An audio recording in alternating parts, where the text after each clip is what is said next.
രണ്ട് സുന്ദരികളായ പെൺകുട്ടികൾ രണ്ടുപേരും ലെസ്ബിയൻസ് ചിന്താഗതിയുള്ളവരായതുകൊണ്ട് തന്നെ അവർ രണ്ടുപേരും ഒന്നിച്ച് ജീവിക്കാൻ ആഗ്രഹിക്കുന്നു. പക്ഷെ അവർ ജീവിക്കുന്ന ആ ഒരു സൊസൈറ്റിക്ക് അത് ഒരിക്കലും തന്നെ ഉൾക്കൊള്ളാൻ സാധിക്കില്ല എന്ന് അവർക്കും ബോധ്യമുണ്ട്. അതിന്റെ അടിസ്ഥാനത്തിൽ തന്നെ കുറച്ചൊക്കെ സമയം കഴിഞ്ഞതിന് ശേഷം മാത്രം നമ്മൾ ഒന്നിച്ച് കല്യാണം കഴിച്ച് ജീവിക്കാം എന്ന രീതിയിലേക്ക് അവർ എത്തുന്നു.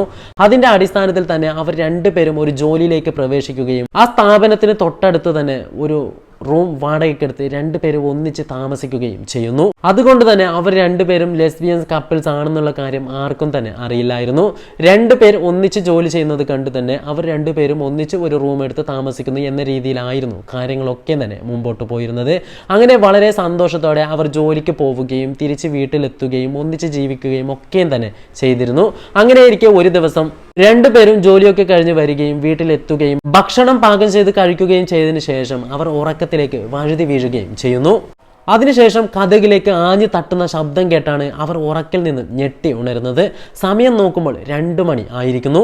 ആരായിരിക്കും ഈ രാത്രി ഇതുപോലെ ഉറക്കെ തട്ടുന്നത് എന്ന രീതി രണ്ടുപേരും പരസ്പരം നോക്കുകയും അതിന്റെ അടിസ്ഥാനത്തിൽ തന്നെ ആരാണ് എന്ന് ഉറക്കെ വിളിച്ചു ചോദിക്കുകയും ചെയ്യുന്നു. പക്ഷേ പുറത്തുനിന്ന് പെട്ടെന്ന് കതക് തുറക്കൂ, അത്യാവശ്യമായ ഒരു കാര്യം പറയാനുണ്ട് എന്ന രീതിയിൽ അവർ വീണ്ടും വീണ്ടും പറയുകയും അതോടൊപ്പം തന്നെ കതകിലേക്ക് തട്ടുകയും ചെയ്യുന്നുണ്ട്. എന്നാൽ പെൺകുട്ടികൾ പതിയെ എഴുന്നേറ്റ് ഡോറിനടുത്തേക്ക് ചെന്നതിന് ശേഷം നിങ്ങൾ ആരാണ് എന്ന് ഉറക്കെ ചോദിച്ചപ്പോൾ പുറത്തുനിന്ന് മറുപടി പറയുന്നുണ്ട്, ഞാൻ സഹാബാണ്, നിങ്ങൾ പെട്ടെന്ന് തന്നെ കതക് തുറക്കൂ, ഞാൻ അത്യാവശ്യമായ ഒരു കാര്യത്തിൽ പെട്ടുപോയതാണ്, പ്ലീസ് എന്നെ രക്ഷപ്പെടുത്തൂ, ഉടനെ തന്നെ കതക് തുറക്കൂ എന്ന രീതിയിൽ അവിടെ നിന്നും വീണ്ടും വീണ്ടും ദയനീയമായ ശബ്ദം കേൾക്കുന്നു. സഹാബ് എന്ന് പറഞ്ഞാൽ അതിലൊരു പെൺകുട്ടിയുടെ അടുത്ത ബന്ധു കൂടിയാണ്. അതുകൊണ്ട് തന്നെ അടുത്ത് അറിയുന്ന ആളായതുകൊണ്ടും ബന്ധുവായതുകൊണ്ടും പെൺകുട്ടി കതക് തുറക്കും എന്ന രീതിയിലായിരുന്നു അയാൾ സഹാബ് എന്ന് പറഞ്ഞത്. പക്ഷെ എന്നിട്ട് പോലും ആ പെൺകുട്ടി കതക് തുറക്കാൻ കൂട്ടാക്കാതെ നിങ്ങൾ എന്താണ് ഈ രാത്രി വിളിക്കുന്നത്, എന്താണ് കാര്യം, പുറത്തുനിന്ന് തന്നെ പറയൂ എന്ന രീതിയിൽ ആ പെൺകുട്ടി പറയുന്നു. പക്ഷെ പുറത്തുനിന്ന് സഹാബ് പറയുന്നു, പെട്ടെന്ന് തന്നെ കതക് തുറക്കൂ, എനിക്ക് അത്യാവശ്യമായ ഒരു കാര്യം പറയാനുണ്ട്, പ്ലീസ് എന്നെ രക്ഷപ്പെടുത്തൂ എന്ന രീതിയിൽ ദയനീയമായി വീണ്ടും വീണ്ടും പറഞ്ഞുകൊണ്ടിരിക്കുന്നു.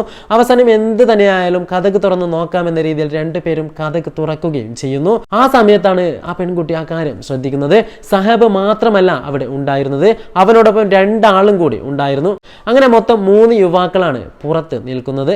ഇവർ കതക് തുറന്ന ഉടനെ 3 പേരും അകത്തേക്ക് പ്രവേശിക്കുകയും ഉടൻ തന്നെ കതക് ഉള്ളിൽ നിന്നും പൂട്ടുകയും ചെയ്യുന്നു. ഭയന്നുപോയ പെൺകുട്ടികൾ എന്താ കാര്യം എന്ന രീതിയിൽ ഉറക്കെ ചോദിക്കുകയും പെട്ടെന്ന് പുറത്തേക്ക് കടക്കുക എന്ന രീതിയിൽ പറയുകയും ചെയ്യുന്നുണ്ട്. ഉടനെ തന്നെ സഹാബ് പറയുന്നു, നിങ്ങൾ ഭയപ്പെടേണ്ട, പകരം ഞങ്ങൾ പറയുന്ന ഒരു കാര്യത്തിന് നിങ്ങൾ സമ്മതിച്ചാൽ മതി, ഞങ്ങൾ പോയിക്കൊള്ളാം എന്ന രീതിയിലായിരുന്നു അവർ 3 പേരും ആ പെൺകുട്ടികളോട് പറഞ്ഞത്. എന്നാൽ പെൺകുട്ടി എന്താണ് കാര്യമെന്ന് ചോദിച്ചപ്പോൾ സഹാബ് പറയുന്നു, ഞങ്ങൾക്ക് 3 പേർക്കും നിങ്ങളുമായിട്ട് ശാരീരിക ബന്ധത്തിൽ ഏർപ്പെടണം, അത് കഴിഞ്ഞാൽ ഉടനെ തന്നെ ഞങ്ങൾ 3 പേരും പോയിക്കൊള്ളാം. ഒരുപക്ഷെ ഒരുപാട് സമയം വൈകിയത് കൊണ്ടും രാത്രി 2 മണി ആയതുകൊണ്ടും ഈ കാര്യങ്ങൾ ഒന്നും തന്നെ ആർക്കും അറിയില്ല, ഞങ്ങൾ ആരോട് പറയുകയും ചെയ്യില്ല. നിങ്ങൾ 2 പേരും സമ്മതിക്കുകയാണെങ്കിൽ പെട്ടെന്ന് തന്നെ കാര്യം കഴിയുകയും ഞങ്ങൾ പോവുകയും ചെയ്യാം. ഇത് കേട്ട പെൺകുട്ടികൾ പെട്ടെന്ന് ഭയപ്പെടുകയും അതോടൊപ്പം തന്നെ ഉറക്കെ ഒരിക്കലും തന്നെ സാധിക്കില്ല, നിങ്ങൾ പുറത്ത് കടക്കൂ എന്ന രീതിയിൽ അവരോട് പറയുകയും ചെയ്യുന്നുണ്ട്. ആ സമയത്ത് സാഹിബ് പറയുന്നുണ്ട്, നിങ്ങൾ 2 പേരും ലെസ്ബിയൻ കപ്പിൾസ് ആണെന്നുള്ള കാര്യം എനിക്ക് അറിയാമെന്നും അതുകൊണ്ട് തന്നെ ഇങ്ങനെ ഒരു കാര്യത്തിന് ഞങ്ങളുമായി സഹകരിച്ചില്ല എങ്കിൽ തീർച്ചയായിട്ടും ഞങ്ങൾ ഇത് പുറം ലോകത്തെ അറിയിക്കുമെന്നും ലെസ്ബിയൻസ് ആണെന്ന് മനസ്സിലാക്കിയാൽ നിങ്ങളുടെ ബന്ധുക്കളും നാട്ടുകാരും ഒക്കെയും കൂടി നിങ്ങളെ കൊല്ലാൻ പോലും മടിക്കില്ല എന്ന രീതിയിലൊക്കെ തന്നെ സാഹിബ് പറയുന്നുണ്ട്. ഒരുപക്ഷെ നിങ്ങൾ ഇതിന് സമ്മതിക്കുകയാണെങ്കിൽ ഈ കാര്യങ്ങൾ ഒരിക്കലും തന്നെ പുറത്തേക്ക് അറിയുകയുമില്ല. അതുകൊണ്ട് തന്നെ പെട്ടെന്ന് ഞങ്ങളുമായിട്ട് നിങ്ങൾ സഹകരിക്കുന്നത് തന്നെയാണ് നിങ്ങൾക്ക് നല്ലത്, ഇല്ലെങ്കിൽ ഈ കാര്യങ്ങളൊക്കെ പുറം ലോകത്തെ അറിയിക്കുകയും അതോടൊപ്പം തന്നെ ഞാൻ ഈ സമയത്ത് നിങ്ങളെ ഇവിടെ വെച്ച് എന്ത് തന്നെ ചെയ്താലും ആർക്കും തന്നെ അറിയാനും പോകുന്നില്ല, അതുകൊണ്ട് തന്നെ നിങ്ങൾക്ക് സമ്മതിക്കുന്നതാണ് ഏറ്റവും നല്ലത് എന്ന രീതിയിൽ പറയുകയും ചെയ്യുന്നുണ്ട്. എന്നാൽ ഇതൊക്കെയും കേട്ടിട്ട് പോലും ആ പെൺകുട്ടികൾ സമ്മതിക്കുന്നില്ല. അവർ ശക്തമായ രീതിയിൽ നിങ്ങൾ കടന്നു പോകും, ഇല്ലെങ്കിൽ ഒച്ച വെച്ച് ഞങ്ങൾ ഇവിടെ ആളുകളെ കൂട്ടും എന്ന രീതിയിലൊക്കെ തന്നെ പറയുന്നുണ്ട്. ആ സമയത്താണ് സാഹിബ് അവസാനമായി പറയുന്നത്, നിങ്ങൾ സമ്മതിക്കുന്നില്ലെങ്കിൽ വേണ്ട, നിങ്ങളൊന്ന് നഗ്നരായി നിന്ന് തന്നാൽ മതി, അത് കണ്ടിട്ട് ഞങ്ങൾ പോയിക്കൊള്ളാം എന്ന രീതിയിൽ ആ പെൺകുട്ടികളോട് ആവശ്യപ്പെടുന്നു. പക്ഷെ അതിനും ആ പെൺകുട്ടികൾ സമ്മതിക്കുന്നില്ല. അങ്ങനെ ഒരുപാട് അവരെ സമ്മതിപ്പിക്കാൻ ശ്രമിച്ചിട്ടും അത് നടക്കില്ല എന്ന് മനസ്സിലാക്കി സഹാബും ആ ഒപ്പമുണ്ടായിരുന്ന 2 പേരും ചേർന്ന് ദേഷ്യത്തോടെ അവരെ ബലപ്പെടുത്തി കീഴടക്കാൻ ശ്രമിക്കുന്നു. അതിന്റെ അടിസ്ഥാനത്തിൽ തന്നെ അവരുടെ ഡ്രസ്സുകളൊക്കെ തന്നെ വലിച്ചൂരുകയും അവർക്ക് വേണ്ടതൊക്കെ തന്നെ അവരുടെ ശരീരത്തിൽ ചെയ്യുകയും ചെയ്യുന്നു. ആ ഇടയ്ക്ക് തന്നെ സഹാബിന്റെ സുഹൃത്തിന്റെ കയ്യിലേക്ക് ഒരു പെൺകുട്ടി കടിക്കുകയും അവന്റെ കയ്യിൽ നിന്നും രക്തം വരികയും ചെയ്യുന്നുണ്ട്. ഇതോടുകൂടി കോപിസ്റ്റനായ ആ യുവാവ് അവിടെ തന്നെ ഉണ്ടായിരുന്ന ഒരു ഇരുമ്പ് കമ്പി എടുക്കുകയും അത് അവരുടെ തന്നെ കിച്ചണിൽ പോയി ഗ്യാസ് ഓൺ ചെയ്ത് ആ ഇരുമ്പ് കമ്പി പഴപ്പിച്ചെടുത്തതിന് ശേഷം ഇവരുടെ സ്വകാര്യ ഭാഗങ്ങളിലേക്കൊക്കെയും തന്നെ അത് കടത്തുന്നു.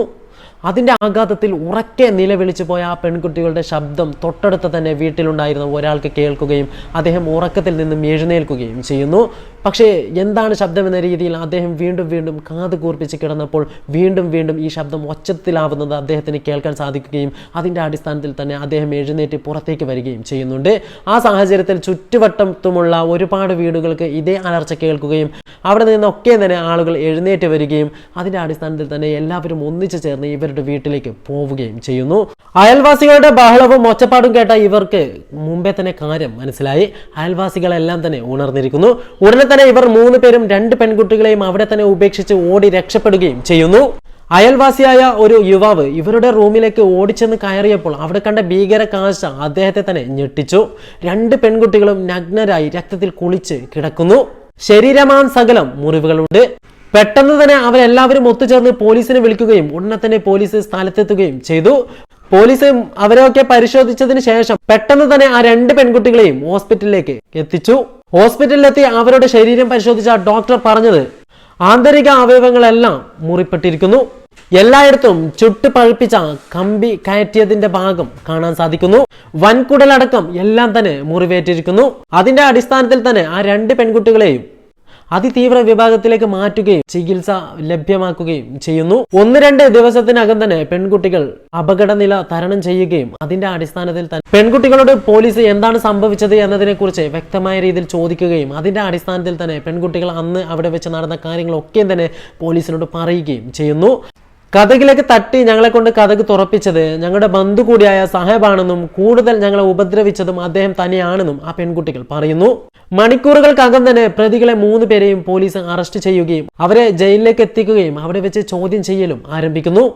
ആ സമയത്ത് സാഹേബ് പോലീസിനോട് പറഞ്ഞത് 2 പെൺകുട്ടികളും കപ്പിൾസിനെ പോലെ ആയിരുന്നു ജീവിച്ചതെന്നും അതുകൊണ്ട് തന്നെ അത് പല സമയത്തും ഞാൻ ഒളിഞ്ഞു നിന്ന് കണ്ടിട്ടുണ്ടെന്നും അതിൻ്റെ അടിസ്ഥാനത്തിൽ തന്നെയാണ് എനിക്ക് അവരോട് ആഗ്രഹം തോന്നിയതെന്നും അതിനുവേണ്ടി തന്നെയാണ് ഞാൻ സുഹൃത്തുക്കളും ചേർന്ന് അന്ന് അവിടെ എത്തിയത് എന്നും പക്ഷേ അതിനൊന്നും അവർ സമ്മതിക്കാതിരുന്നപ്പോൾ പലതും ചെയ്തു പോയെന്നും ആ സമയത്ത് ഞങ്ങൾ മദ്യലഹരിയിലായിരുന്നുവെന്നും ആ യുവാക്കൾ സമ്മതിക്കുന്നു. 2 പെൺകുട്ടികളുടെ ചികിത്സാ ചെലവ് മൊത്തം ഗവൺമെന്റ് തന്നെ ഏറ്റെടുക്കുകയും അതിൻ്റെ അടിസ്ഥാനത്തിൽ തന്നെ അവർക്ക് നല്ല രീതിയിലുള്ള ട്രീറ്റ്മെന്റ് ലഭിക്കുകയും അവർ ജീവിതത്തിലേക്ക് തിരിച്ചു വരികയും ചെയ്തു.